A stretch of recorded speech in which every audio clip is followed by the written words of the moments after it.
الحمد لله نحمده ونستعينه ونستغفره ونؤمن به ونتوكل عليه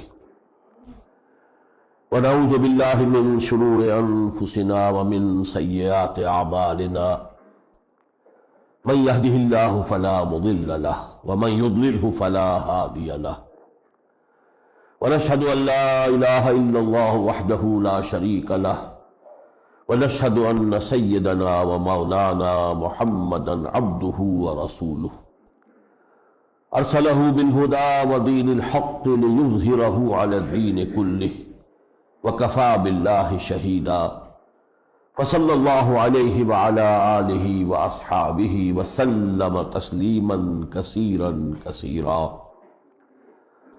اما بعد فاعوذ باللہ من الشیطان الرجیم بسم اللہ الرحمن الرحیم الحمد للہ رب العالمین الرحمن الرحیم مالک یوم الدین ایاک نعبد و ایاک نستعین اہدنا الصراط المستقیم صراط الذین انعمت علیہم غیر المغضوب علیہم ولا الضالین آمین رب اشرح لی صدری ویسر لی امری واحلل عقدۃ من لسانی یفقہوا قولی اللہم ربنا الہمنا رشدنا واعذنا من شرور انفسنا اللہم ارنا الحق حقا وارزقنا اتباعہ وارنا الباطل باطلا وارزقنا اجتنابہ اللہم ربنا آنس وحشتنا فی قبورنا وارحمنا بالقرآن العظیم اللہم اجعلہ لنا اماما ونورا وہدا ورحمہ اللہم ذکرنا منہ ما نسینا وعلمنا منہ ما جہلنا وارزقنا تلاوتہ آناء اللیل وآناء النہار واجعلہ لنا حجتا یا رب العالمین آمین۔ قرآن حکیم کا آغاز سورہ فاتحہ سے ہوتا ہے اور اسی معنی میں اس سورت کا نام ہے فاتحہ۔ فتح یفتح کہتے ہیں کھولنا، کھولنے والی شے فاتحہ، دی اوپننگ سورہ آف دی قرآن، جس سے کہ قرآن کھلتا ہے، قرآن کا آغاز ہوتا ہے۔ یہ چھوٹی سی سورت ہے جو یہ گروپ جو میں نے کل عرض کیا تھا کہ مکی اور مدنی صورتوں کا جو پہلا گروپ ہے اس میں جو مکی صورت ہے وہ صرف ایک چھوٹی سی صورت ہے سورہ فاتحہ، اور پھر 4 نہایت طویل مدنی صورتیں ہیں، سورہ بقرہ، سورہ آل عمران، سورہ نساء، سورہ مائدہ۔ لیکن یہ اپنی جگہ پر چھوٹی سی ہونے کے باوجود اس کی شان جو بیان ہوئی ہے خود قرآن مجید میں سورہ حجر کی ایک آیت میں وَلَقَدْ آتَيْنَاكَ سَبْعًا مِنَ الْمَثَانِي وَالْقُرْآنَ الْعَظِيمَ، اور اس کے بارے میں تقریباً اجماع ہے مفسرین کا، اس آیت سے مراد جو ہے وہ یہی سورہ فاتحہ ہے۔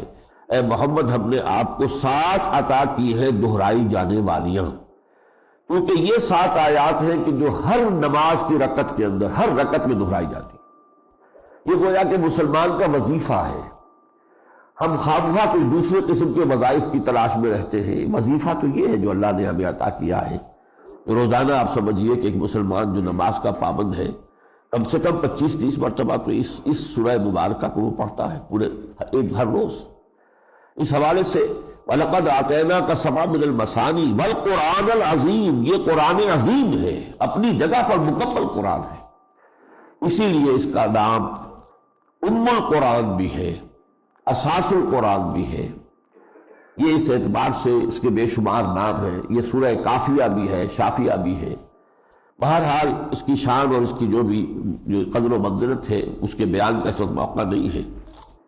یہ سمجھ لیجئے کہ اس سورہ مبارکہ کا مقام یہ ہے کہ اگر کوئی شخص سلیم الفطرت ہو، اس کی نیچر پرورٹڈ نہ ہوئی ہو، فطرت سلیم ہو، قائم ہو، اور اللہ نے اسے عقل سلیم سے بھی نوازا ہو، فطرت سلیمہ، عقل سلیم، ان دونوں کی رہنمائی میں انسان بعض حقائق تک تو پہنچ جاتا ہے از خود، بغیر کسی ہدایت کے، بغیر کسی آسمانی ہدایت کے، بغیر کسی کی نبی کی دعوت کے۔ ہر سلیم الفطرت اور سلیم العقل انسان اللہ کو پہچان لیتا ہے کہ میرا خالق اور میرا مالک وہ ہے، اس کی توحید کو پہچان لیتا ہے، یہ بھی جان لیتا ہے کہ وہ حساب کتاب بھی لے گا، جواب طلبی بھی کرے گا، اس کی اکاؤنٹیبلٹی بھی ہوگی۔ پھر یہ بھی کہ صحیح راستہ یہ ہے کہ اللہ ہی کی بندگی کی جائے، اسی کی اطاعت کی جائے، اسی کے بتائے ہوئے راستے پر چلا جائے۔ یہ ہر سلیم الفطرت انسان اس مقام تک تو خود آ جاتا ہے۔ آگے پھر اسے ہاتھ جوڑ کر اللہ سے سوال کرنا ہوتا ہے کہ پروردگار میں تیری ہی بندگی کرنا چاہتا ہوں، لیکن کیا کروں کیا نہ کروں اس کا فیصلہ میری عقل نہیں کر سکتی۔ اس کے لیے مجھے ہدایت کی طلب ہے کہ تو مجھے بتائے کہ مجھے کیا کرنا ہے اور کیا نہیں کرنا، کدھر جانا ہے اور کدھر نہیں جانا ہے۔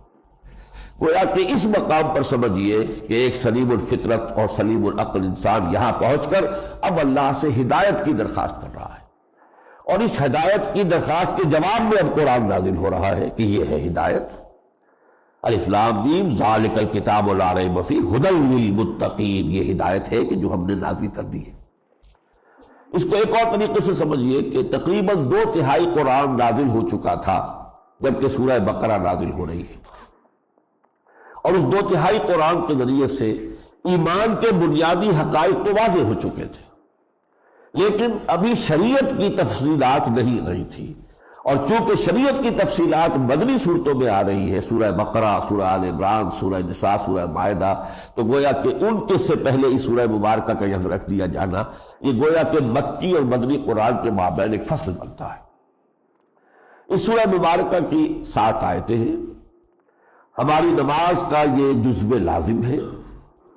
اس کو 2 حصوں میں تقسیم کیا، ایک حدیث قدسی میں خود اللہ تعالیٰ نے، یہ حضرت ابو ہریرہ سے مروی ہے، یہ حدیث قدسی اور صحیح مسلم میں موجود ہے۔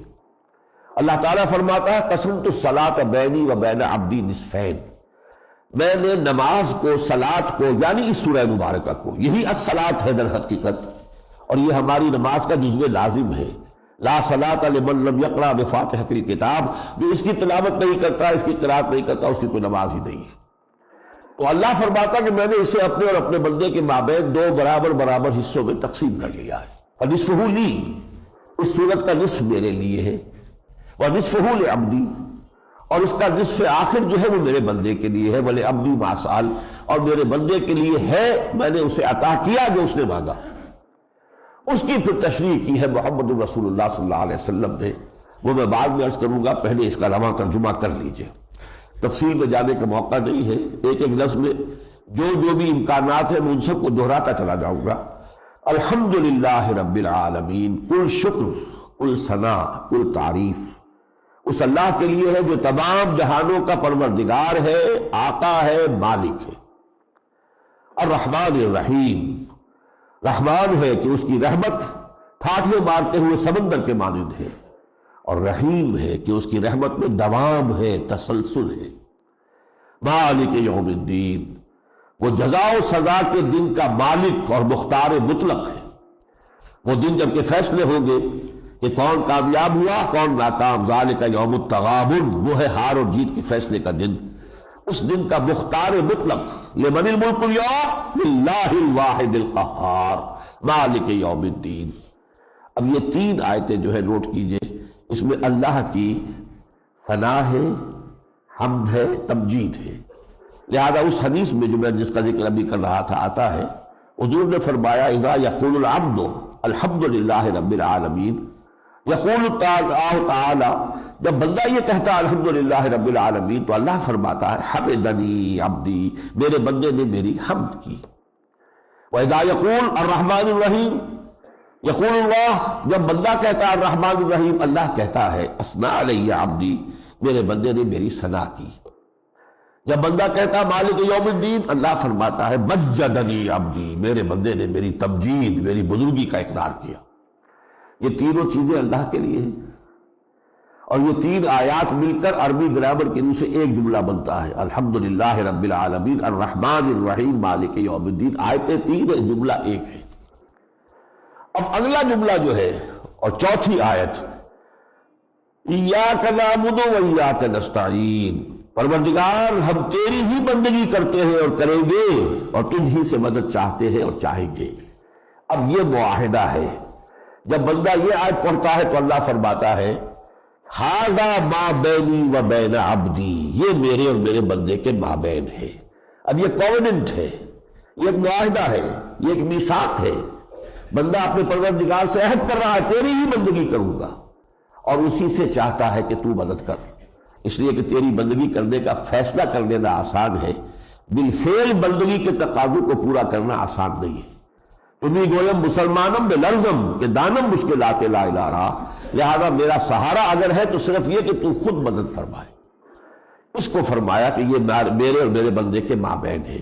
اور عجیب بات یہ ہے کہ اس آیت کو دو جملوں میں تقسیم کیا جا سکتا ہے۔ پہلی تین آیتیں ایک جملہ بنتی ہیں، چوتھی آیت دو جملوں پر مشتمل ہے۔ ایاک نعبد مکمل جملہ ہے، وایاک نستعین پھر مکمل جملہ ہے۔ یہ واو یوں سمجھ لیجئے کہ ترازو کی وہ مٹھ ہے کہ جس کو کہ پکڑا ہوا ہے کسی انسان نے، اور یہیں سے یہ سورت دو حصوں میں تقسیم ہو گئی ہے۔ ایک پلڑا جو ہے داہنی طرف ہے، اس کی تین آیتیں وہ تین ڈوریاں ہیں جس سے کہ پلڑا بندھا ہوا ہوتا ہے، اور اس کا نتیجہ کیا نکلا؟ الحمدللہ رب العالمین الرحمن الرحیم مالک یوم الدین ایاک نعبد۔ ایاک نعبد منطقی نتیجہ ہے اس کا، جب کل ثنا کل تعریف کا مستحق اللہ ہے، وہ رحمان ہے، وہ رحیم ہے، وہی ہے جزا و سزا کے دن کا مالک مطلق، تو منطقی نتیجہ کیا نکلا؟ ایاک نعبد۔ اب دوسرا حصہ جو شروع ہوا اسی ترازو کی اس ڈنڈی کا دوسرا جو حصہ ہے وہ شروع ہو رہا ایاک نستعین سے، تیری ہی مدد چاہتے ہیں۔ اور وہ مدد کیا ہے؟ اگلی تین آیتیں پھر ایک جملہ بنتی ہیں، اور اس میں اس کی وضاحت ہے کہ ہمیں وہ کون سی مدد چاہیے۔ اہدنا الصراط المستقیم، وہ مدد یہ ہے کہ پروردگار ہمیں ہدایت بخش سیدھے راستے کی۔ قدم قدم پر زندگی میں ایسے مقامات آ جاتے ہیں کہ انسان فیصلہ نہیں کر سکتا کہ دائیں جاؤں یا بائیں جاؤں۔ پروردگار تیری ہدایت ہوگی تو میں صحیح رخ پر جاؤں گا، ورنہ ہو سکتا ہے کہ غلط رخ پر پڑ جاؤں۔ اور پھر یہ ہوتا ہے کہ ایک قدم جو ہے غلط رخ پر پڑ گیا تو خشت اول چونی حد بیمار کچھ کج کا سریا میر اول دیوار کچ۔ اور انسانی تمدن میں انسان کا جو نظام اجتماعی ہے اس میں تو بے شمار ایسے مسائل ہیں کہ جن کا حل واقعتاً سوائے اللہ کے کوئی اور کر ہی نہیں سکتا۔ مرد اور عورت کے درمیان حقوق اور فرائض کا کیا توازن ہو، کون کہے گا؟ مرد سوچے گا تو اپنی مصلحتوں کو دیکھے گا، عورت سوچے گی تو اپنی مصلحتوں کو دیکھے گی، لیکن یہ ہے کہ جو اللہ دونوں کا خالق اور مالک ہے وہ ہے کہ جو جانتا ہے کہ اس کی مصلحت کس میں ہے اور اس کی مصلحت کس میں ہے۔ لہذا تمدن کے جتنے بھی پیچیدہ مسائل ہیں اس میں تو لازماً انسان کو بالکل گھٹنے ٹیک کر جو ہے اللہ کے سامنے درخواست کرنی پڑتی ہے کہ تو ہی وہ سیدھا راستہ دکھا، اہدنا الصراط المستقیم۔ اب اس صراط المستقیم کی وضاحت ہے اگلی دو آیتوں میں، صراط الذین انعمت علیہم، راستہ ان کا جن پر تیرا انعام ہوا۔ اور سورہ نساء میں اس کی وضاحت آئی ہے، یہ چار گروہ ہیں، انعم اللہ علیہم من النبیین والصدیقین والشہداء والصالحین۔ ٹاپ پر ہے انبیاء کرام، پھر صدیقین اعظام، پھر شہداء کرام، پھر عام مومنین صالحین۔ اللہم ربنا اجعلنا منہم، اللہ تعالی ہمیں ان میں شامل کرے۔ تو ایک تو اہدنا الصراط المستقیم کا مثبت وضاحت آ گئی، صراط الذین انعمت علیہم، اور ایک منفی وضاحت آ گئی، غیر المغضوب علیہم ولا الضالین، جو نہ تو ان پر تیرا غضب نازل ہوا اور نہ وہ بھٹکے ہوئے۔ ضالین وہ ہے کہ جو کسی شرارت نفس کی وجہ سے نہیں، مغالطے کی وجہ سے غلط راستے پر پڑ جاتے، وہ ہے گمراہ بھٹکے ہوئے۔ اور مغضوب علیہم وہ ہے جو جان بوجھ کر حق کو پہچانتے ہوئے اسے رد کرتے ہیں، اسے ترک کرتے ہیں، اور اپنی شرارت نفس کی وجہ سے غلط راستے پر جاتے ہیں۔ وہ ہے کہ جن پر اللہ کا غضب ہوا، جن کی سب سے بڑی مثال تاریخ میں یہود ہے، اور جو لوگ بھٹک گئے اور وہ بھٹکوں ہوئے میں نصارہ ہیں، کہ جو حضرت مسیح کی محبت میں ان کا غلو اتنا ہو گیا کہ حضرت مسیح کو انہوں نے اللہ کا بیٹا بنا لیا۔ یہ ہے بھٹکے ہوئے لوگ، اس میں شرارت نفس نہیں تھی، انہوں نے رہبانیت ایجاد کر لی، تو رہبانیت بھی کسی شرارت نفس کے تحت ایجاد نہیں ہوتی، وہ شقتیں تپسیائیں کرنا کوئی آسان کام تو نہیں ہے، لیکن وہ غلط راستے سے، اعتدال کے راستے سے منحرف ہو گئے۔ وہ ہے کہ جو گمراہ ہوئے، اور یہ ہے کہ جن پر اللہ کا غضب نازل ہوا۔ ان دونوں سے بھی گویا کہ تذکرہ ہو گیا کہ اللہ ہمیں بچا۔ یہ ہے سورہ مبارکہ۔ اب ہم شروع کر رہے ہیں اللہ کا نام لے کر، سورہ بقرہ۔ بسم اللہ الرحمن الرحیم۔ الف لام میم ذالک الکتاب لا ریب فیہ ھدی للمتقین۔ صدق اللہ العظیم۔ اس سورہ مبارکہ کے بارے میں بھی چند باتیں بنیادی طور پر جان لیجئے۔ قرآن مجید کی عظیم ترین صورت ہے، بایمانہ کے 40 رکوعوں پر اور 286 آیات پر مشتمل ہے۔ سائز کے اعتبار سے بھی، حجم کے اعتبار سے بھی عظیم ترین ہے۔ مانن بھی حضور نے فرمایا ہے کہ یہ قرآن مجید کا نقطہ عروج ہے۔ حضور کا فرمان ہے لِكُلِّ شَيْءٍ ذَرْوَةٌ وَذَرْوَةُ الْقُرْآنِ سورۃ البقرہ۔ ہر شے کی ایک چوٹی ہوتی ہے جسے آپ انگریزی میں کلائمیکس کہتے ہیں۔ ہر شے کی ایک شان ہوتی ہے جو اپنی انتہا کو پہنچی ہوئی شان ہے، وہ کلائمیکس ہے۔ ہر شے کا ایک کلائمیکس ہوتا ہے، اور قرآن کا کلائمیکس سورہ بقرہ ہے۔ اور اس سورت کو دوسری سورت جو اس کے بعد آ رہی ہے سورہ آل عمران، اس کے ساتھ جمع کر کے حضور نے ایک نام دیا ہے الزہراوین، دو نہایت تر و تازہ شاداب صورت قرآن مجید کی، الزہراوین، جو قیامت کے دن ظاہر ہوں گی بدلیوں کی شکل میں، اور جن اہل ایمان کو خصوصی محبت تھی ان دو صورتوں سے، حضور نے فرمایا کہ جس وقت کسی کے لیے کوئی سایہ نہیں ہوگا تو یہ صورتیں بدلیوں کی شکل اختیار کر کے ان بندوں پر سایہ کریں گی۔ الزہراوین، یہ دونوں جیسے قرآن کے اختتام پر ہے المعوذتین، دو صورتیں کہ جن کے ذریعے سے اللہ نے تعوذ کی تلقین ہمیں کی، قل اعوذ برب الفلق، قل اعوذ برب الناس، اور شروع میں یہ دو صورتیں آ رہی الزہراوین۔ یہ سورہ مبارکہ جو ہے دو حصوں میں منقسم ہے، اور اس اعتبار سے ایک نام میں نے اس کے لیے تجویز کیا ہے سورہ بقرہ کے لیے، یہ سورۃ الامتین ہے، دو امتوں کی صورت ہے۔ ایک امت سابقہ امت مسلمہ یعنی یہود اور بنی اسرائیل، حضرت موسیٰ کی امت جنہیں اللہ نے تورات عطا کی تھی، اور جس امت کو اللہ تورات کی کتاب عطا کرے، اپنی شریعت عطا کرے، وہ گویا کہ زمین پر اللہ کی نمائندہ بن جاتی ہے۔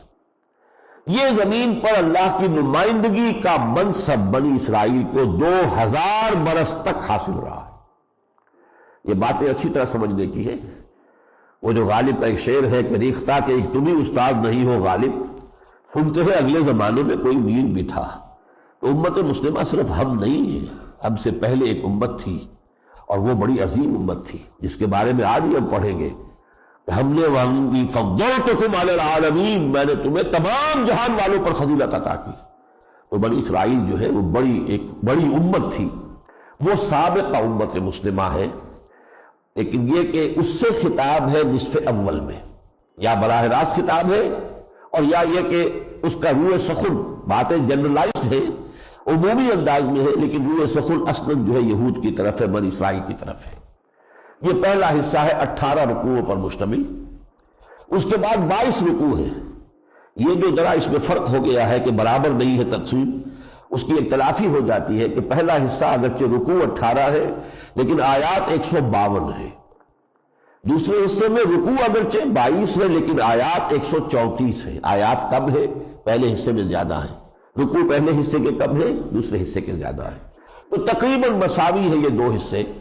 تو پہلے حصے میں روح سخن ہے یہود کی طرف، بنی اسرائیل کی طرف، سابقہ امت مسلمہ کی طرف، اور دوسرے حصے میں خطاب ہے امت مسلمہ، امت محمد صلی اللہ علیہ وسلم، اور ان دونوں کے درمیان میں آتا ہے وہ حصہ جس میں کہ یہ تحویل قبلہ کا ذکر آیا کہ اب قبلہ جو ہے وہ بیت المقدس کی طرف نہیں مکے کی طرف ہے، یروشلم کی طرف نہیں مکے کی طرف ہے، مسجد الحرام کی طرف ہے، جو علامت تھی اس بات کی کہ سابقہ امت مسلمہ معزول کر دی گئی، اس کا قبلہ ترک کر دیا گیا۔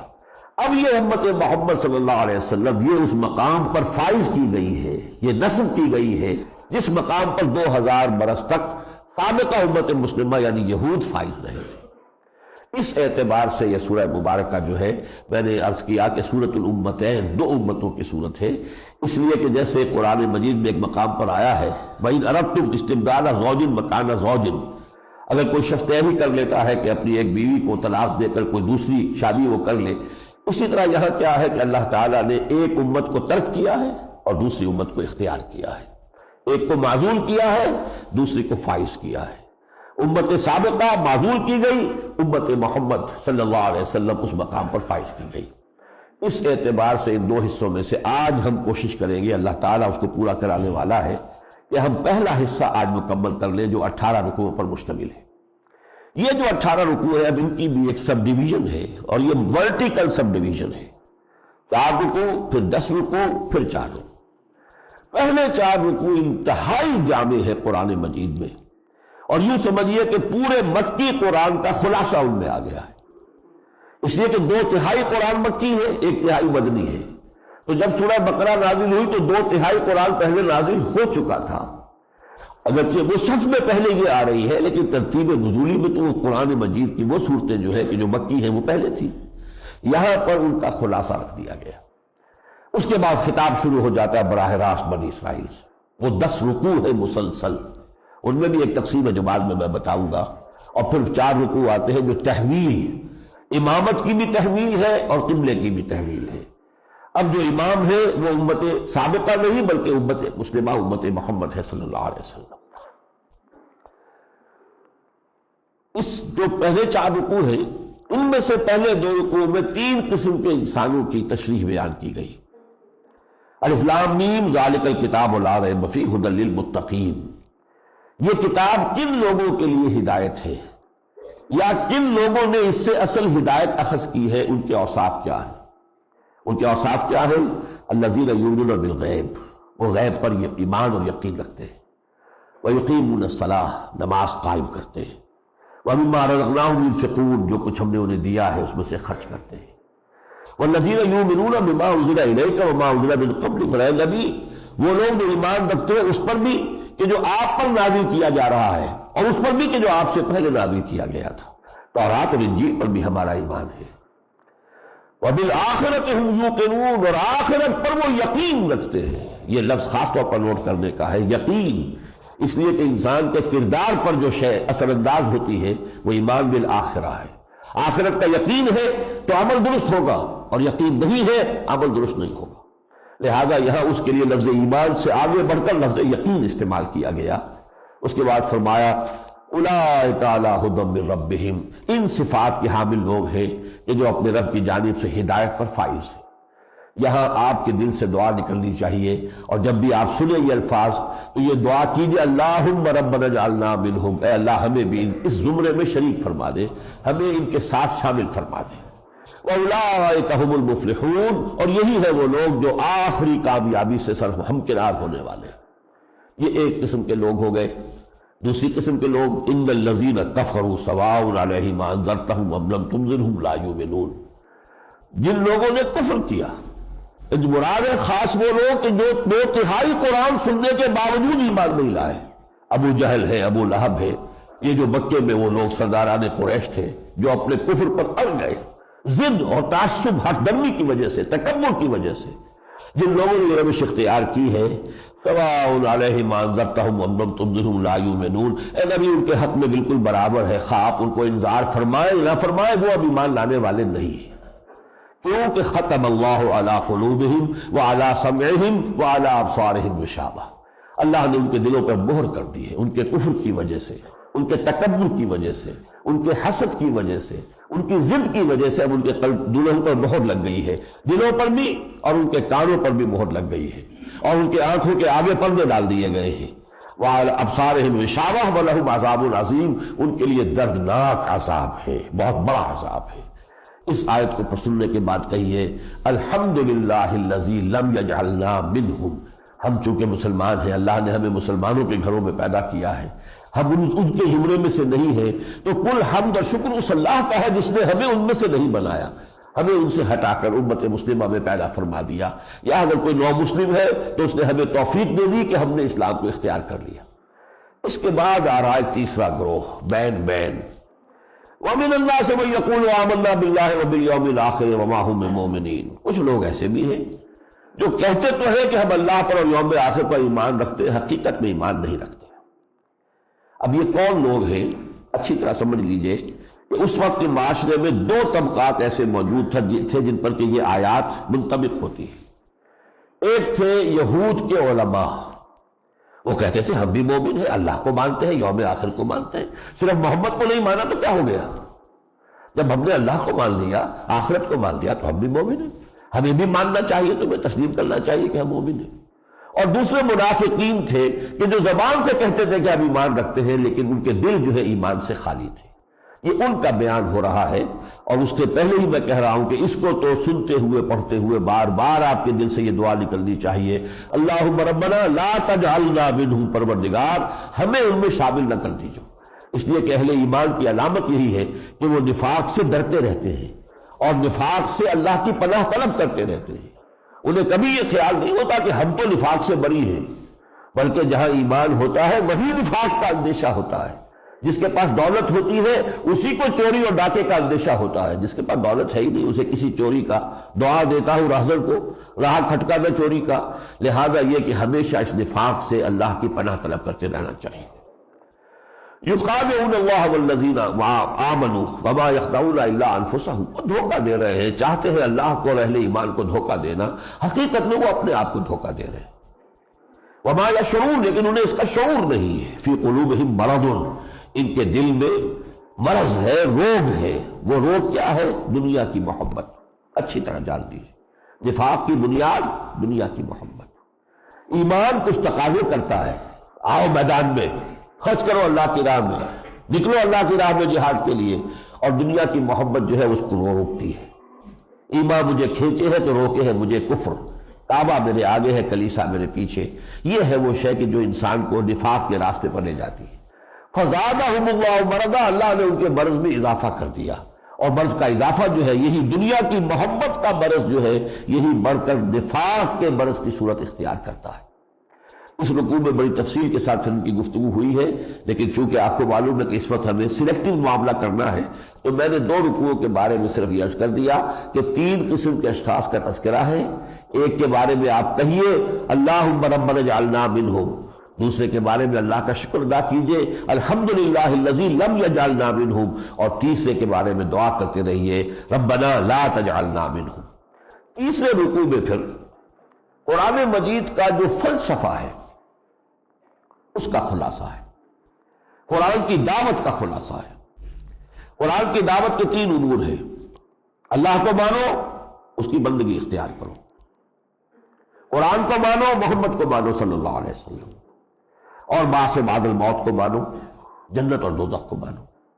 یہ دعوت ایمان ہے، تمام انبیاء کی دعوت یہی رہی ہے، تمام رسولوں کی نبیوں کی بنیادی دعوت یہی رہی ہے۔ ہاں شریعتوں میں فرق ہوا ہے، نماز کی یہ شکل ہے یا یہ شکل ہے، روزے کے یہ احکام ہے یا یہ احکام ہے، یہ شریعتوں کا فرق تو ہوا ہے، لیکن جہاں تک کہ دعوت بنیادی جو ہے اس کے نکات کیا ہے؟ اللہ کو مانو، اس کی توحید کو تسلیم کرو اور اس کی بندگی کو اختیار کرو، وقت کا جو بھی رسول ہے اس کو مانو اور اسے جو کتاب دی گئی ہے اس کے اوپر عمل کرو، اور نمبر 3 مانو کہ مرنے کے بعد جی اٹھنا ہے، حساب کتاب ہے، جزا و سزا ہے جو جنت اور دوزخ کی شکل میں ہوگی۔ تو تیسرے رکوع میں یہ دعوت آئی ہے یا ایھا الناس اعبدوا ربکم الذی خلقکم والذین من قبلکم لعلکم تتقون۔ اے لوگوں، اور یہاں نوٹ کرنے والی بات خاص طور پر یہ ہے کہ یا ایھا الناس کہا ہے، کوئی قوم نہیں، تمام نوع انسانی کے لیے، اس لیے کہ آپ پڑھیں گے آگے چل کر قرآن مجید میں کہ حضور کے بارے میں ارشاد ہوا وما ارسلناک الا کافۃ للناس بشیرا ونذیرا، اے محمد ہم نے آپ کو نہیں بھیجا ہے مگر پوری نوع انسانی کے لیے بشیر اور نذیر بنا کر، جبکہ آپ سے پہلے جتنے انبیاء اور رسل آئے وہ اپنی اپنی قوموں کی طرف آئے۔ وَإِلَىٰ عَادٍ أَخَاهُمْ هُودًا وَإِلَىٰ ثَمُودَ أَخَاهُمْ صَالِحًا وَإِلَىٰ مَدْيَنَ أَخَاهُمْ شُعَيْبًا، اپنی اپنی قوم کی طرف۔ رسولاً اِلیٰ بنی اسرائیل، حضرت عیسیٰ علیہ السلام بنی اسرائیل کی طرف بھیجے گئے، پوری نوع انسانی کے لیے نہیں بھیجے گئے، صرف محمد الرسول اللہ ہے کہ جو پوری نوع انسانی کے لیے مبعوث ہوئے۔ تو یہاں دعوت کا آغاز ہو رہا ہے یا ایھا الناس، اے لوگوں اپنے اس رب کی بندگی اختیار کرو جس نے تمہیں پیدا کیا اور تم سے پہلے جو لوگ ہو گزرے ان کو بھی پیدا کیا۔ اور اس کے بعد پھر قرآن مجید کے بارے میں وَإِن كُنتُمْ فِي رَيْبٍ مِّمَّا نَزَّلْنَا عَلَىٰ عَبْدِنَا فَأْتُوا بِسُورَةٍ مِّن مِّثْلِهِ، اگر کوئی شک تمہیں ہے فی الواقع کہ یہ قرآن جو ہم نے اپنے بندے پر نازل کیا ہے یہ ہمارا نہیں بلکہ اس کا اپنا گھڑا ہوا کلام ہے، تو تم بھی محنت کرو، شاعر ہے، خطیب ہے، تمہارے ہاں بڑے بڑے ادیب ہیں، اس جیسی کوئی ایک صورت بنا کر لے آؤ۔ اور اگر تم نہیں کر سکتے وَإِن لَّمْ تَفْعَلُوا وَلَن تَفْعَلُوا، یہ کہ جو زور ہے، اور اگر تم ایسا نہ کر سکو ہرگز نہیں کر سکو گے، اس سے بڑا چیلنج کا انداز نہیں ہو سکتا۔ اگر تم نہ کر سکو ہرگز نہیں کر سکو گے فَاتَّقُوا النَّارَ الَّتِی وَقُودُهَا النَّاسُ وَالْحِجَارَةُ، تو ڈرو اس آگ سے جو کہ کفار کے لیے تیار کر دی گئی ہے، جس کا ایندھن ہوں گے انسان بھی اور پتھر بھی۔ یہ جو دو نکات ہیں، اس کے بعد جنت اور دوزخ کا تذکرہ، یہ اس رکوع کے اندر جو بنیادی دعوت ہے قرآن کی، اس کی بڑی تفصیل ہے مکی صورتوں کے اندر، توحید اور اس کے مضامین اور اس کی تفصیلات، آخرت اور جنت اور دوزخ کے احوال اور ان کے حالات، اسی طریقے سے انبیاء اور رسل کے حالات، یہ بڑی تفصیل سے مکی صورتوں میں آ چکے ہیں۔ یہاں خلاصہ آ گیا۔ اس رکوع کے آخر میں ایک بات آئی ہے کہ جو تمہید ہے چوتھے رکوع کے مضامین کی، هو الذی خلق لکم ما فی الارض جمیعا، اے انسانوں تمہارے لیے اللہ نے پیدا کیا ہے جو کچھ کے زمین میں ہے۔ یہ گویا کہ تمہید ہے انسان کی خلافت کا جو مرتبہ اور مقام اسے عطا کیا گیا ہے، کہ تخلیق ہی جو ہوئی ہے اس کائنات کی، یہ تمہارے لیے ہوئی ہے۔ گویا کہ تخلیق کائنات کا مقصود انسان، اور انسانوں میں مقصود اعظم محمد الرسول اللہ صلی اللہ علیہ وسلم، مقصود تخلیق کائنات۔ یہ کلائمیکس ہے انسان اللہ کی کریشن کا کلائمیکس، اور اس میں پھر چوٹی کی شخصیت محمد الرسول اللہ صلی اللہ علیہ وسلم۔ اب چوتھے رکوع میں اس خلافت کا جو ہے معاملہ تفصیل سے بیان ہوا۔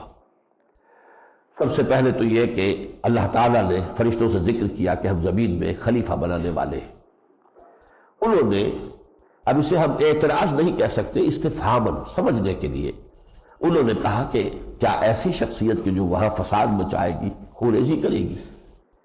وَإِذْ قَالَ رَبُّكَ لِلْمَلَائِكَةِ إِنِّي جَاعِلٌ فِي الْأَرْضِ خَلِيفَةً قَالُوا أَتَجْعَلُ فِيهَا مَن يُفْسِدُ فِيهَا وَيَسْفِكُ الدِّمَاءَ وَنَحْنُ نُسَبِّحُ بِحَمْدِكَ وَنُقَدِّسُ لَكَ۔ ہم تسبیح و تقدیس تو ہم کر رہے ہیں، ہمیں کچھ سمجھ نہیں آ رہا کہ ضرورت کیا ہے انسان کی تخلیق کی اور انسان کو خلافت کا منصب دینے کی ضرورت کیا ہے۔ بہرحال ان معاملات کے اندر اچھی طرح سمجھ لیجئے کہ یہ اشکال جو بھی انہیں پیش آیا تھا اس کی وجوہات کیا تھی۔ ایک تو کچھ مفسرین کا خیال ہے کہ انسان کی تخلیق سے پہلے جنات آباد تھے اس زمین میں، اور انہوں نے یہاں فساد اور خونریزی برپا کی تھی، تو انہوں نے انہی پر قیاس کرتے ہوئے یہ سوچا یا پھر ایک اور مخلوق ہوگی اور اسے کچھ اختیار بھی دیا جائے گا، اس لیے کہ جب خلافت دی جائے گی تو اختیار بھی ہوگا، لہذا یہ کہ فساد ہوگا اور خونریزی ہوگی۔ اور دوسری بات وہی جو میں نے ابھی عرض کی کہ خلیفہ تو وہی ہوتا ہے کہ جس سے کچھ نہ کچھ اختیارات بھی ملتے ہیں۔ اس لیے فرشتے اپنے اوپر قیاس کر رہے تھے، ہمارے پاس کوئی اختیار نہیں ہے، جو حکم ملتا ہے ہم بجا لاتے ہیں، لیکن جہاں اختیار ہوگا تو وہاں جہاں خیر کو اختیار کرنے کا امکان ہوگا وہاں شر کے اختیار کرنے کا بھی امکان ہو جائے گا، لہذا ان کا یہ اشکال جو تھا وہ اس بنیاد پر تھا، واللہ عالم۔ لیکن اللہ تعالیٰ نے ان کے اس اشکال کو رفع کیا اس سے کہ علم آدم الاسماء کلھا، آدم کو تمام اسماء کا علم عطا کر دیا۔ یہ اسماء کے علم سے مراد اس کائنات کے جملہ جتنی بھی یہاں پر حقیقتیں ہیں ان سب کا علم، جتنی اشیاء ہیں ان کا علم، اس لیے کہ ہر شے کا علم جو ہے اس کے کسی نام کے واسطے سے ہوتا ہے۔ انسان جو چیز جان لیتا ہے اس کے لیے کوئی نہ کوئی لفظ تجویز کرتا ہے۔ یہ گویا کہ آدم میں اللہ تعالیٰ نے جو صلاحیت ودیت کر دی تھی اس کائنات کے پوشیدہ رازوں کو منکشف کرنے، ان کو دریافت کرنے اور ان کو ایکسپلائٹ کرنے کی، ظاہر بات ہے کہ بجلی، یہ گیس، یہ جو ایٹمک پاور، یہ جو آگ انسان نے ایجاد کی، یہ ساری چیزیں کیا ہیں؟ یہ سب فطرت کے اندر مثبت چیزیں تھیں جن کو کہ انسان نے تلاش کیا، ایجاد کیا، ان کا انکشاف ہوا، پھر ان کو ایکسپلائٹ کیا، استعمال کیا۔ یہ علم جو ہے کہ جو آج بڑھ کر اس مقام تک آ گیا ہے کہ کہنے والا صحیح کہہ گیا ہے علامہ اقبال کہ عروج آدم خاکی سے انجم سہمے جاتے ہیں کہ یہ ٹوٹا ہوا تارا بہے کامل نہ بن جائے، چاند پر قدم دھر چکا ہے نہ معلوم کہاں تک پہنچے گا۔ ٹیکنالوجی جو ہے آسمان سے باتیں کر رہی ہے، اس میں کوئی شک نہیں ہے۔ جو ایکسپلوژن ہوا ہے اس وقت اس معاملے کے اندر ٹیکنالوجی کے میدان میں، وہ تو ہمارے تصور سے ماورا ہے، ہمیں تو اس کا پورا تصور بھی حاصل نہیں ہے، ہمارے ہاں کے سائنسدانوں کو اس کا تصور حاصل نہیں ہے۔ جس سطح پر کہ آج امریکہ کے اندر یہ ٹیکنالوجی کے اندر نئے سی نئی چیزیں ایجاد ہو رہی، اس تیزی سے ہو رہی ہے، تو بڑی جلدی ہی ایک شے جو ہے معلوم ہوتا ہے، کل تو یہ ایجاد ہوئی تھی اور آج معلوم ہوتا ہے کہ یہ تو obsolete ہو گئی ہے، اب تو اس سے آگے قدم جا چکا ہے۔ یہ سب کچھ جو ہے اس دریافت کا جو ایپریٹس ہے وہ اللہ نے انسان میں رکھ دیا۔ ان السمع والبصر والفؤاد کل اولئک کان عنہ مسئولا، اسی سے اکتساب کرتا ہوا انسان قدم بقدم بڑھتا ہوا کہاں سے کہاں پہنچ گیا۔ تو ایک اور بات واضح ہو گئی کہ خلافت عرضی کی بنیاد علم ہے، اس لیے کہ جب اس پر اشکال ہوا کہ یہ خلافت آدم کو دی جا رہی ہے، اس کی جو اللہ کی طرف سے وضاحت ہوئی وہ یہ تھی کہ ہم نے اسے علم بھی دیا ہے، یہ علم جو ہے در حقیقت اسے مستحق خلافت بنا رہا ہے۔ اس کے بعد آپ کو معلوم ہے کہ پھر وہ آدم و ابلیس کا قصہ آئے گا کہ جس میں اللہ تعالیٰ نے حکم دیا تمام فرشتوں کو کہ آدم کو سجدہ کرو، سب نے سجدہ کیا، ابلیس نے انکار کیا۔ اس کی وضاحت سورہ کہف میں ہے۔ وہ جن تھا لیکن اپنے علم کی وجہ سے، اپنے زہد اور تقویٰ کی وجہ سے ملائکہ میں شامل تھا۔ ویسے بھی جنات اور ملائکہ میں بڑا قرب ہے، ملائکہ کی تخلیق نور سے ہوئی ہے اور جنات کی نار سے ہوئی ہے۔ نور اور نار یہ بہت ایک دوسرے کے قریب ہیں۔ عربی زبان میں مادے کے اعتبار سے بھی یہ مادہ ایک ہی ہے، بیچ میں حرف علت آ گیا ہے، نور اور نار، واو اور الف حرف علت ہے، حقیقت میں مادہ ایک ہی ہے۔ تو اس ناری تخلیق جو ہے مخلوق، اس کو جو قرب حاصل ہے ملائکہ سے، ان میں سے یہ تھا عزازیل کہ جو بہت متقی اور بہت ہی عبادت گزار اور بہت عالم تھا، ملائکہ کے صف میں شامل تھا، اس نے انکار کیا۔ اس میں تکبر پیدا ہوا، حسد پیدا ہوا، اور روح سخون تمہید بن رہی ہے یہ بنی اسرائیل کے لیے۔ آج تم بھی اسی حسد کی آگ میں جل رہے ہو جو محمد رسول اللہ کو تسلیم کرنے کے لیے تیار نہیں ہو۔ یہ گویا کہ ان کے لیے ایک آئینہ پہلے سے تیار کر کے دکھایا جا رہا ہے کہ جیسے اس ابلیس نے انکار کیا تھا اسی طریقے سے آج تم انکار کر رہے ہو۔ ابلیس نے آدم کے سامنے جھکنے سے انکار کیا تھا، تم محمد صلی اللہ علیہ وسلم کو اللہ کا رسول ماننے سے منکر ہو۔ بہرحال اس میں اس کا ذکر جیسا کہ میں نے عرض کیا، ویسے تو 6 صورتوں میں مکی صورتوں میں یہ واقعہ بیان ہو چکا ہے۔ سورہ اعراف، سورہ حجر، سورہ بنی اسرائیل، سورہ کہف، سورہ طٰہٰ، سورہ صاد، 6 صورتوں میں، لیکن یہاں اس کو مزید واضح کر کے اور خلافت کے تصور کے ساتھ اس کو جوڑ کر بیان کیا گیا۔ اور اس میں جو اہم ترین آیت ہے وہ کیا ہے کہ جب اللہ تعالیٰ نے حضرت آدم علیہ السلام کو اب زمین کا چارج دینے کا حکم دے دیا، جاؤ سنبھالو تمہارے دو جس کے لیے تمہیں خلیفہ بنایا گیا ہے، تو جو چارٹر دیا گیا ہے وہ چارٹر یہ تھا، اما یاتینکم منی ھدی فمن تبع ھدایا فلا خوف علیہم ولا ھم یحزنون۔ دیکھو جب اور جیسے جیسے میری جانب سے کوئی ہدایت تم تک پہنچتی رہے، اے آدم اور بنی آدم، آدم کے ذریعے سے گویا کہ بنی آدم کو خطاب کیا جا رہا ہے، جب اور جیسے جیسے ہدایت آئے، جو کوئی میری ہدایت کی پیروی کرے گا، اسے اختیار کرے گا، اس کے لیے نہ کوئی خوف ہوگا نہ حزن ہوگا۔ والذین کفروا وکذبوا بآیاتنا اولئک اصحاب النار ھم فیہا خالدون۔ اور جو ہماری آیات کی تکذیب کریں گے اور اس کا انکار کریں گے وہ جہنمی ہوں گے اور اس میں ہمیشہ ہمیشہ رہیں گے۔ یہ چوتھا رکوع اس اعتبار سے بھی بہت اہم ہے کہ اس کے شروع اور آخر میں علم کی 2 اقسام کا ذکر ہو گیا جو میں نے کل بھی تذکرہ کیا تھا۔ ایک ایکوائرڈ نالج ہے، وہ علم الاسماء کی ایکسفولیشن ہے، اسی کی گویا کہ شرح ہو رہی ہے، علم آدم الاسماء کلھا، اسی کی یہ تفصیل ہے جو سارے سائنٹیفک علوم اور ٹیکنالوجی کی شکل میں دنیا کے سامنے آ رہی ہے۔ اور دوسرا ریویلڈ نالج ہے، وہ وحی کے ذریعے سے آنے والی ہدایت۔ تو شروع میں ذکر اس کا ہے علم آدم الاسماء کلھا کا، اور آخر میں فإما یأتینکم منی ھدی فمن تبع ھدایا فلا خوف علیہم ولا ھم یحزنون والذین کفروا وکذبوا بآیاتنا اولئک اصحاب النار ھم فیہا خالدون۔ پہلی آیت پر ہمیں کہنا چاہیے اللہم ربنا اجعلنا منہم، فمن تبع ھدایا فلا خوف علیہم ولا ھم یحزنون اللہم ربنا اجعلنا منہم۔ اور یہ دوسری آیت والذین کفروا وکذبوا بآیاتنا اولئک اصحاب النار ھم فیہا خالدون اللہم ربنا لا تجعلنا منہم۔ یہ 4 رکوع تمہیدی جو تھے وہ ختم ہوئے۔ اب جو 10 رکوع ہے کہ جن میں خطاب ہے یا بنی اسرائیل، براہ راست خطاب، لیکن ان میں بھی ایک تقسیم پہلے سے سمجھ لیجئے، ایک رکوع علیحدہ اور 9 رکوع بعد میں۔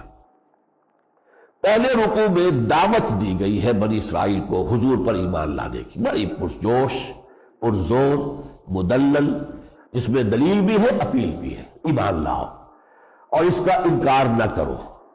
لیکن اس کے بعد سے 6 رکوع سے پھر ان کے اوپر ایک قرارداد، فرد جرم جو ہے وہ عائد ہونی شروع ہوئی ہے، تم نے یہ کیا اور یہ کیا اور یہ کیا اور یہ کیا، ہمارے یہ احسانات تم پر ہوئے لیکن تم نے اس طرح احسان فراموشی کی، ناشکری کی، نتیجتاً اب تم یہاں سے معزول ہو رہے ہو اور اس مقام پر ہم اس نئی امت کو فائز کر رہے ہیں جو ہمارے نبی محمد صلی اللہ علیہ وسلم پر ایمان لا کر وجود میں آ رہی ہے۔ تو پہلا رکوع ہے دعوت کا، اور پھر 9 رکوع ہے ملامت کے، وہ ان کے اوپر فرد جرم جو عائد کی گئی، جس کے نتیجے میں وہ معذور کیے گئے اور امت محمد کا نصب ہوا۔ یہ پہلا رکوع اس اعتبار سے بہت اہم ہے، اس کا میں پورا ترجمہ کر دینا چاہتا ہوں کہ ہمیں یہ انداز اختیار کرنا چاہیے آج بھی، جو مسلمان بھٹکے ہوئے ہیں، بھولے ہوئے ہیں، راستہ ان کے سامنے نہیں ہے، کچھ یقین کی جو گہرائی ہے اس سے بے بہرا ہے، انہیں دعوت دینی ہے دین کی طرف۔ تو یہی انداز کہ جو یہاں پر ہمیں ان 7 آیات میں ملتا ہے، جیسے سورہ فاتحہ کی 7 آیات ہے، یہ اس خطاب میں بنی اسرائیل کی فاتحہ ہے جو 7 آیات پر مشتمل ہے، یہ اس کا افتتاحی حصہ ہے جو دعوت پر مشتمل ہے، موعظت پر مشتمل ہے۔ یا بنی اسرائیل اذکروا نعمتی التی انعمت علیکم واوفوا بعہدی اوف بعہدکم وایای فارہبون۔ اے یعقوب کی اولاد بنی اسرائیل، یاد کرو میرے اس انعام کو جو میں نے تم پر کیا تھا، اور میرے عہد کو تم پورا کرو تو میں تمہارے عہد کو پورا کروں۔ اس کی وضاحت آئے گی سورہ اعراف میں جا کر۔ حضرت موسیٰ علیہ السلام نے اپنی امت کے لیے دعا کی تھی، پروردگار واکتب لنا فی ہذہ الدنیا حسنہ، ہمارے لیے دنیا میں بھی آخرت میں بھی اچھائی کا فیصلہ کر دے میری امت کے لیے۔ اللہ تعالیٰ نے وہاں جواب دیا کہ دیکھو میری ایک رحمت تو عام ہے، ان رحمتی وسعت کل شیء، ہر شے کے ساتھ شامل اور موجود ہے، لیکن ایک میری رحمت خصوصی ہے، رحمت خاصہ ہے، یہ میں نے ریزرو کر دی ہے ان لوگوں کے لیے جو میرے رسول نبی امی پر ایمان لائیں گے۔ تو اگر وہ لوگ جن کو وہ پائیں گے اپنے ہاں تورات اور انجیل میں، جن کی نشانیاں اور پیشن گوئیاں موجود ہوں گی، تو جو لوگ ان پر ایمان لائیں گے، فالذین آمنوا بہ وعزروہ ونصروہ واتبعوا النور الذی انزل معہ فاولئک هم المفلحون، اس رحمت خصوصی کے حقدار صرف وہ ہوں گے جو ان پر ایمان لائیں گے، ان کی تعظیم کریں گے، ان کی مدد کریں گے، اور ان کے ساتھ نازل کیے جانے والے نور کا اتباع کریں گے۔ اس کی طرف اشارہ، اوفوا بعہدی اوف بعہدکم وایای فارہبون، اور دیکھو مجھ ہی سے ڈرو، وآمنوا بما انزلت مصدقا لما معکم، اور ایمان لاؤ اس پر جو میں نے نازل کیا ہے، تصدیق کرتے ہوئے آیا ہے اس کی جو تمہارے پاس ہے۔ تورات کی تصدیق کر رہا ہے قرآن، کہ تورات بھی اللہ کی کتاب تھی۔ وَلَا تَكُونُوا أَوَّلَ كَافِرٍ بِهِ، اور تم سب سے پہلے کفر کرنے والے نہ بن جاؤ، تم اس کے اندر اس کے انکار اور کفر میں، اس کو رد کرنے میں دوسروں سے بھی آگے سبقت نہ لے جاؤ۔ وَلَا تَشْتَرُوا بِآيَاتِي ثَمَنًا قَلِيلًا، اور میری آیات کو فروخت نہ کر دو حقیر سی قیمت۔ یہ دنیا اور اس کی لذتیں اور اس کی جو بھی یہاں پہ کسی کو منصب حاصل ہو گیا ہو، مقام اور مرتبہ، اور کوئی اقتدار کی حیثیت میں ہو، ان تمام چیزوں کو کی بنا پر میری ان آیات کو رد نہ کرو، میری ان آیات کو فروخت نہ کرو اس حقیر سی قیمت کے بس۔ وَإِيَّايَ فَاتَّقُونِ، اور میرا ہی تقوی اختیار کرو۔ وَلَا تَلْبِسُوا الْحَقَّ بِالْبَاطِلِ، حق کے اوپر باطل کا ملمہ مت چڑھاؤ۔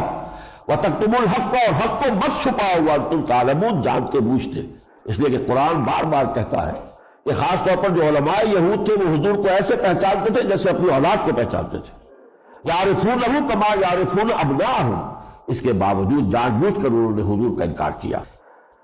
وَأَقِیمُوا الصَّلَاةَ وَآتُوا الزَّکَاةَ وَارْکَعُوا مَعَ الرَّاکعِینَ، نماز قائم کرو، زکوٰۃ ادا کرو، اور جو میری جناب میں جھک رہے ہیں ان کے ساتھ تم بھی جھک جاؤ۔ تم دیکھ رہے ہو مدینے میں تم آباد ہو، میرے بندے میرے سامنے جھکتے ہیں، رکوع و سجود کرتے ہیں، تمہاری غیرت جو ہے میرے لیے اگر کوئی غیرت تمہارے اندر ہے، تمہیں بھی ان کے ساتھ شامل ہو کر جھکنا چاہیے۔ أَتَأْمُرُونَ النَّاسَ بِالْبِرِّ وَتَنْسَوْنَ أَنفُسَكُمْ وَأَنْتُمْ تَتْلُونَ الْكِتَابَ، کیا تم لوگوں کو نیکی کا حکم دیتے ہو اور اپنے آپ کو بھول جاتے ہو؟ وہ تو سمجھتے تھے ہم دیندار ہیں، ہم علماء ہیں یہود کے، ہم تورات کے عالم ہیں، اور تعلیمات کی ساری فقہ ہمیں معلوم ہے، تو ہم تو لوگوں کو نصیحت کریں گے، واعظ کریں گے، سکھائیں گے، تم اپنے آپ کو بھول رہے ہو۔ أَتَأْمُرُونَ النَّاسَ بِالْبِرِّ وَتَنْسَوْنَ أَنفُسَكُمْ وَأَنْتُمْ تَتْلُونَ الْكِتَابَ، درا حال ہے کہ تم کتاب پڑھ رہے ہو۔ أَفَلَا تَعْقِلُونَ، تو کیا تم عقل سے کام نہیں لیتے؟ وَاسْتَعِینُوا بِالصَّبْرِ وَالصَّلَاةِ، اور مدد حاصل کرو صبر سے اور نماز سے۔ وَإِنَّهَا لَكَبِيرَةٌ إِلَّا عَلَى الْخَاشِعِينَ، یہ نماز بہت بھاری ہے، بہت ثقیل ہے، مگر ان پر جن کے دل میں ہمارے لیے خشوع ہے، ہمارا خوف ہے، جن کے دل جھکے ہوئے ہیں ہماری یاد میں، ان کے لیے نماز جو ہے بھاری نہیں، ورنہ واقعہ یہ کہ نماز کی پابندی کرنا کوئی آسان کام نہیں۔ وَإِنَّهَا لَكَبِيرَةٌ إِلَّا عَلَى الْخَاشِعِينَ الَّذِينَ يَظُنُّونَ أَنَّهُم مُّلَاقُو رَبِّهِمْ وَأَنَّهُمْ إِلَيْهِ رَاجِعُونَ، جنہیں یہ یقین ہے کہ وہ ہم سے ملاقات کریں گے اور ہماری ہی طرف انہیں لوٹ کر آنا ہے۔ یہ 7 آیات ہیں دعوت کی، اپیل کی، ایمان لانے کی، اور اس کو اس لیے جاننا ضروری ہے کہ جو اس کے بعد کا حصہ آ رہا ہے یہ دو بریکٹوں کے درمیان آئے گا. دو آیتیں جو آئے گی اگلے چھٹے رکوع کی، اس سے بریکٹ شروع ہو رہی ہے، اور 15ویں رکوع کے آغاز میں پھر دو آیتیں آتی ہیں بالکل وہی جس سے بریکٹ بند ہو رہی ہے، اور ان کے درمیان ہے ایک قرارداد، فرض قرارداد جرم ہے، فرض جرم ہے جو عائد کی گئی ہے بنی اسرائیل پر. تو اس کو اچھی طرح سمجھ لینا چاہیے کہ یہ 7 آیات دعوت کی ہے، اور یہ ہے اس بریکٹ کے باہر، اور بریکٹ کے اندر جو کچھ ہے وہ منابت ہے، ان کے جرائم کی فہرست ہے. اور اس میں گویا کہ بریکٹ کے اندر کی ہر شے جو ہے ضرب کھاتی ہے بریکٹ کے باہر کی جو قدر ہے اس سے. گویا کہ دعوت جو ہے وہ تو اس کے اندر اس کے رگ و پے میں سرایت کیے ہوئے موجود ہے. اس میں دیکھیے پہلی دو آیتیں کون سی ہے؟ یا بنی اسرائیل اذکروا نعمتی التی انعمت علیکم، اے یعقوب کی اولاد، اے بنی اسرائیل یاد کرو میرے اس انعام کو جو تم پر ہوا. وانی فضلتکم علی العالمین، اور دیکھو میں نے تمہیں تمام جہان والوں پر فضیلت دی تھی. اس امت کا یہ مقام و مرتبہ رہا ایک وقت میں، اور کرنے کی ضرورت ہے. 1400 برس تک نبوت کا تاج نہیں ٹوٹا. 1400 قبل مسیح میں یہ دو نبی موجود تھے، حضرت موسیٰ، حضرت ہارون علیہ السلام. یہاں سے اس امت کی تاریخ شروع ہوتی ہے. تورات دی گئی، اور کتاب دینے کے بعد ہی امت بنتی ہے. اس سے پہلے وہ ایک خاندان تھے، ایک نسل تھے، حضرت یعقوب کی اولاد، اس کے قبیلے تھے، لیکن اس کی امت کی حیثیت بنی ہے قدر تورات دی گئی 1400 قبل مسیح میں. اور دو رسول موجود ہیں، حضرت موسیٰ، حضرت ہارون. اس کے بعد پورے 1400 برس تک نبوت کا تاج ٹوٹا ہی نہیں. کلما ہلک نبی خلفہ نبی، ایک حدیث میں حضور نے فرمایا جیسے ہی کوئی نبی فوت ہوتا تھا وہ دوسرا نبی اس کا جانشین ہو جاتا. یہاں تک کہ پھر وہ دو رسولوں پر آ کر وہ چین ختم ہوئی، حضرت مسیح اور حضرت یحییٰ کنٹمپریریز ہیں. جان دی بیپٹسٹ، جیزس آف نازرتھ، یہ بھی دونوں کے دونوں، دو سے شروع ہو کر دو پر ختم، اور درمیان میں کوئی لمحہ نہیں آیا جبکہ کوئی نبی موجود نہیں تھا. اس امت کی یہ فضیلت ہے. لیکن کنٹراسٹ آئے گا، یہ 7واں رکوع ختم ہوگا، اس میں 6 اور 7ویں رکوع میں ان کے واقعات کچھ بیان ہوئے تاریخ کے، تم نے یہ کیا اور یہ کیا، ہمارے انعامات یہ ہوئے، ہمارا احسان یہ ہوا، تم نے اس طرح ناشکری کی، تمہیں اگر بھوک لگی تو ہم نے من و سلوہ اتارا، تم پر اگر سورج کی توازن بچانے کے لیے ہم نے ظللنا علیکم الغمام، تمہارے اوپر بدلی جو ہے اس کا سایہ کر دیا، جیسے جیسے تمہارا قافلہ چل رہا تھا وہ بادلوں کا جو ہے وہ بھی سایہ ساتھ ساتھ تمہارے چل رہا تھا، تمہاری ہر ضرورت پوری کی. تمہیں پیاس لگی تو ایک چٹان سے 12 چشمے ہم نے نکال دیے تاکہ 12 قبیلے تمہارے ہیں، ہر قبیلے کا آگے بکل اناس مشربہم، علیحدہ علیحدہ گھاٹ بن جائے، آپس میں جھگڑے نہ پانی کے اوپر. 12 چشمے ایک چٹان سے حضرت موسیٰ علیہ السلام کے عصا کی ایک ضرب سے ہم نے نکال دیے. ہم نے یہ کچھ تمہارے لیے کیا، لیکن تمہارا طرز عمل کیا رہا وہ وہاں پر بیان کیا گیا، تفصیل میں جانے کا موقع نہیں ہے. تو پہلی آیت یا بنی اسرائیل اذکروا نعمتی التی انعمت علیکم وانی فضلتکم علی العالمین واتقوا یوما لا تجزی نفس عن نفس شیئا، ڈرو اس دن سے جو بہرحال آ کر رہے گا، یعنی یوم قیامت. لا تجزی نفس عن نفس شیئا، جس دن کوئی انسان، کوئی جان کسی دوسرے جان کو کوئی فائدہ نہیں پہنچا سکے گی. ولا يقبل منها شفاعۃ، نہ ہی کسی کی جانب سے کوئی سفارش اور شفاعت قبول ہوگی. ولا يؤخذ منها عدل، نہ ہی کوئی ذرے جو تاوان ہوتا ہے، نہ تم سے کوئی فدیہ یا ذرے تاوان قبول کیا جائے گا. ولا هم ينصرون، نہ کوئی مدد کی جائے گی. یہ قیامت کے بارے میں بڑی دل دہلا دینے والی آیت ہے جو یہاں بھی آئی ہے، 15ویں پارے میں پھر آئے گی. ڈرو اس دن سے، کوئی کسی کے کام نہیں آ سکے گا، کوئی سفارش اور کوئی شفاعت مفید نہیں ہوگی، کوئی دے دلا کر چھوٹنا ممکن نہیں ہوگا. اس کے بعد جیسا کہ میں نے عرض کیا ان دو رکوعوں میں وہ واقعات آئے ہیں، وہ جب آپ سنیں گے تو اکثر و بیشتر یہ چیزیں جو ہے بار بار کی پڑھی سنی ہوئی آپ کے ذہن میں آ جائیں گی. لیکن اس پر جو 7واں رکوع ختم ہو رہا ہے وہ ہے کہ جو سائملٹینیس کنٹراسٹ کو واضح کر رہا ہے. وہی امت جو اس مقام پر تھی کہ انی فضلتکم علی العالمین، پھر وہ اس مقام تک گر گئی. وضربت علیہم الذلۃ والمسکنۃ وباؤوا بغضب من اللہ، ان پہ ذلت اور مسکنت، ذلت اور مسکنت، مسکنت کہتے ہیں کم ہمتی. جس طرح نیورستھینیا کا مریض ہوتا ہے، نظر آتا ہے کہ صحت مند ہے لیکن اس کے اعصاب جواب دے چکے ہیں، یہ ہے مسکنت. ضربت علیہم الذلۃ والمسکنۃ وباؤوا بغضب من اللہ، اور وہ اللہ تعالیٰ کے غضب میں وہ گر گئے، وہ پھرے لے کر اللہ کا غضب. ذالک بانہم کانوا یکفرون بآیات اللہ، اور یہ اس لیے ہوا کہ وہ اللہ کی آیات کا کفر کرتے رہے، انکار کرتے رہے. وَيَقْتُلُونَ النَّبِيِّينَ بِغَيْرِ الْحَقِّ، یہاں تک کہ ناہنجاری انہوں نے کی ہے کہ اللہ کے نبیوں کو ناحق قتل کیا ہے۔ حضرت یحییٰ کو قتل کیا ہے، حضرت زکریا کو قتل کیا ہے۔ یہ لوگ جو ہے اپنی سرکشی میں اور اپنے تمرد میں اور اپنی جو ہے فسق و فجور میں اس طرح آگے گئے۔ ذَلِكَ بِمَا عَصَوْا وَكَانُوا يَعْتَدُونَ، اور اس انجام تک وہ اس لیے پہنچے کہ انہوں نے عصیان، نافرمانی کی روش اختیار کی اور حد اعتدال سے یا شریعت کے حدود سے تجاوز کی روش اختیار کی۔ لہذا وہی قوم جو اس منصب پر فائز تھی وَأَنِّي فَضَّلْتُكُمْ عَلَى الْعَالَمِينَ، وہ اب اس پاتال میں جا گری۔ ضُرِبَتْ عَلَيْهِمُ الذِّلَّةُ وَالْمَسْكَنَةُ وَبَاءُوا بِغَضَبٍ مِّنَ اللَّهِ۔ یہ بات میں نے کیوں اس لیے بیان کی ہے جو نوٹ کر لیجئے، بالکل یہ معاملہ آج امت مسلمہ کا ہے۔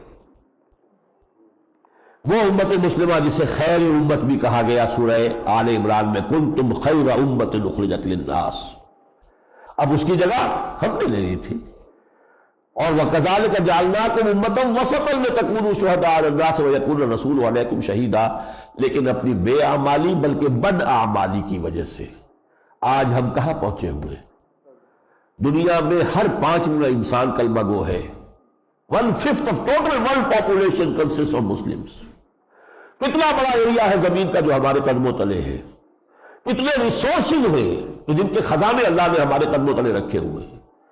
آئل کے ریزرو سب سے بڑے وہ ہیں کہ جو مسلمان ممالک کے اندر ہے، ہر طرح کی معدنیات ہے، تمام ہمارے ہاں زرعی پیداوار، اجناس سب کچھ، لیکن عزت نام کی شے نہیں رہی کہ عزت نام کا جس کا گئی تیمور کے گھر سے۔ دنیا کے معاملات ہیں تو کوئی کسی مسلمان ملک کی اس میں کوئی سے ہے ہی نہیں، کوئی نہ مسلمان ملک کسی G7 میں ہے، نہ G9 میں ہے، نہ G15 میں ہے، نہ 3 میں نہ 13 میں، کوئی ہم سے کوئی رائے لیتا ہی نہیں ہے۔ انٹرنیشنل معاملات میں کسٹمی پرست کے بھیا کی اس لیے آپ بھی ذرا کوئی رائے دے دیجئے، کوئی نہیں پوچھتا۔ ہمارے مسائل ان کے قبضے میں ہے، پورا تیل اس وقت ان کے تسلط میں ہے، ان کے قبضے میں ہے، ہماری پالیسی وہاں سے بڑھ کر آتی ہے، ہمیں ڈکٹیشن وہاں سے ملتی ہے۔ یہ ذلت اور مسکنت کیوں ہو گئی؟ اس مقام سے ہم یہاں کیوں گرا دیے گئے؟ حدیث نبوی ہے، حضرت عبداللہ ابن عمرو بن العاص رضی اللہ تعالی عنہما سے، لَيَأْتِيَنَّ عَلَىٰ أُمَّتِي مَا أَتَىٰ عَلَىٰ بَنِي إِسْرَائِيلَ حَسْبَ النَّعْلِ بِالنَّعْلِ، میری امت پر بھی وہ تمام کیفیات وارد ہو کر رہے گی جو بنی اسرائیل پر وارد ہوئی تھی، بالکل ایسے جیسے ایک جوڑے کی 2 جوتیاں ایک دوسرے سے مشابہ ہوتی ہیں۔ جوتیوں کا جوڑا زمین پر رکھا ہے تو کچھ نہ کچھ فرق نظر آئے گا، پنجے کے رخ کے فرق کے حساب سے جوتے کی ساخ میں بھی فرق نظر آئے گا، تلوے جوڑ دیجئے تو سر منہ فرق نہیں، بال برابر فرق نہیں۔ اسی طریقے سے وہ خیر امت آج اس حالت کو ضربت علیہم الذلۃ والمسکنہ، جو کچھ ہو رہا ہے کشمیر میں کون نہیں جانتا، لیکن 10 کروڑ نہیں 14 کروڑ لوگوں کی قوم کے پاس یہ طاقت نہیں ہے کہ بھارت کی آنکھوں میں آنکھیں ڈال کر کہے کہ انف از انف، اسٹاپ اٹ، ورنہ جنگ کے لیے تیار ہو جاؤ۔ ہے ہمت کہنے کی؟ نہیں، اس کا نام ذلت ہے۔ کہتے ہم ہیں کہ یہ تو ہماری لائف لائن ہے، لیکن ہم اس کو چیلنج نہیں کر سکتے، بلکہ کہتے ہیں ہمارا تو کوئی دخل ہی نہیں ہے، ہماری کوئی مدد بھی نہیں ہے، ہم تو کچھ بھی نہیں کر رہے ہیں، یہ ہاتھ ہمارا۔ اور ادھر 20 کروڑ عربوں کے سینے کے اوپر وہ ڈل رہا ہے، مونگ ڈل رہا ہے اسرائیل، صرف 30-35 لاکھ اسرائیلی ہے، کل دنیا میں 13 ملین 14 ملین 1.5 کروڑ سے زیادہ ان کی آبادی نہیں ہے، اور 20 کروڑ کی عرب قوم ہے جس کا جو حال ہوا ہے، جس طرح سر جھکائے ہوئے ہیں، جس طرح وہ ایک دوسرے سے بغلگیر ہو رہے ہیں۔ پہلے ایک کمرے میں بیٹھنے کو تیار نہیں ہوتے تھے، ایک میز پر بیٹھنے کو تیار نہیں ہوتے تھے، اب جو ہے ہر دوسرے سے جو ہے بازی لے جانے کی فکر میں ہے کہ اس کو تسلیم کریں اور اس کے ساتھ معاملات درست کریں۔ اب تو وہ چارٹر بھی بدل دیا گیا ہے، PLO کا چارٹر ترمیم ہو گیا، اب اسرائیل کو ختم کرنا اس کے مقاصد میں ہے ہی نہیں، گویا کہ وہ اپنے موقف سے ہٹتے ہٹتے یہاں تک آ گئے۔ یہ ساری اس شے کا نام ہے ذلت۔ ضربت علیہم الذلۃ والمسکنۃ وباءوا بغضب من اللہ، جو کچھ ہو رہا ہے، جو اقبال نے کہا تھا کہ ہو گیا مانند آب ارزاں مسلمان کا لہو، اس پوری صدی میں مسلمانوں کا خون جس طریقے سے مانند آب ارزاں ہو کر بہتا رہا ہے، ہوتا اگر اس وقت کوئی اقبال ہوتا، کوئی شبلی ہوتا، کوئی مسلمانوں کے دلوں کو گرمانے والی بات آئی ہوتی، اب تو معلوم ہوتا ہے کہ وہ قلب حساس وہ بھی ہمارے پاس موجود نہیں رہا۔ بہرحال اللہ تعالیٰ اس صورتحال کو بدلنے کے لیے ہمیں خود اپنے آپ کو بدلنے کی توفیق عطا فرمائے۔ ان اللہ لا یغیر ما بقوم حتی یغیروا ما بانفسہم۔ اقول قولی ھذا واستغفر اللہ لی ولکم ولسائر المسلمین والمسلمات۔